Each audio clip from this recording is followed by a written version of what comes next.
1 जनवरी से नियमों में कुछ बदलाव होने वाले हैं, लेकिन एक सबसे बड़ा बदलाव होने वाला है यूपीआई नियमों में।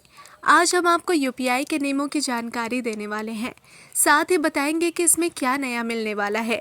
आरबीआई ने फैसला लिया है कि यूपीआई 123 पे की ट्रांजैक्शन लिमिट में बदलाव किया जाएगा।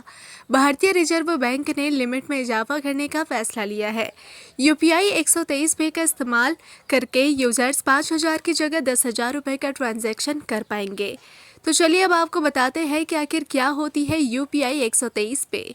यूपीआई 123 पे सर्विस यूजर्स को दी जाती है। ये एक ऐसी सर्विस है जिसमें यूजर्स को बिना इंटरनेट कनेक्शन पेमेंट करने का ऑप्शन दिया जाता है।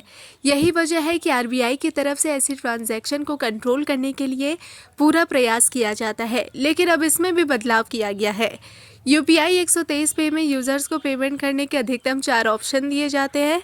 इसमें IVR numbers, missed call, OEM, embedded apps और साउंड बेस्ड टेक्नोलॉजी का इस्तेमाल किया जाता है।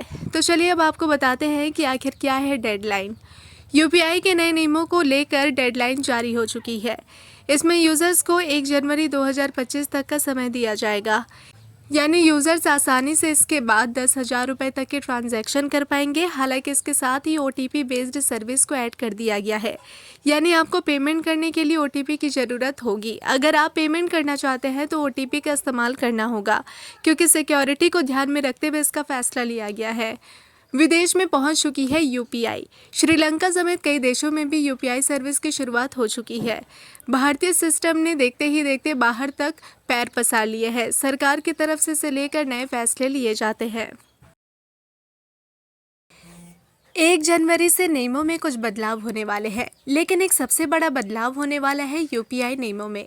आज हम आपको यूपीआई के नियमों की जानकारी देने वाले हैं, साथ ही बताएंगे कि इसमें क्या नया मिलने वाला है। आरबीआई ने फैसला लिया है कि यूपीआई 123 पे की ट्रांजैक्शन लिमिट में बदलाव किया जाएगा। भारतीय रिजर्व बैंक ने लिमिट में इजाफा करने का फैसला लिया है। यूपीआई 123 पे का इस्तेमाल करके यूजर्स 5,000 की जगह 10,000 रुपये का ट्रांजैक्शन कर पाएंगे। तो चलिए अब आपको बताते हैं कि आखिर क्या होती है यूपीआई 123 पे। यूपीआई 123 पे सर्विस यूजर्स को दी जाती है। ये एक ऐसी सर्विस है जिसमें यूजर्स को बिना इंटरनेट कनेक्शन पेमेंट करने का ऑप्शन दिया जाता है।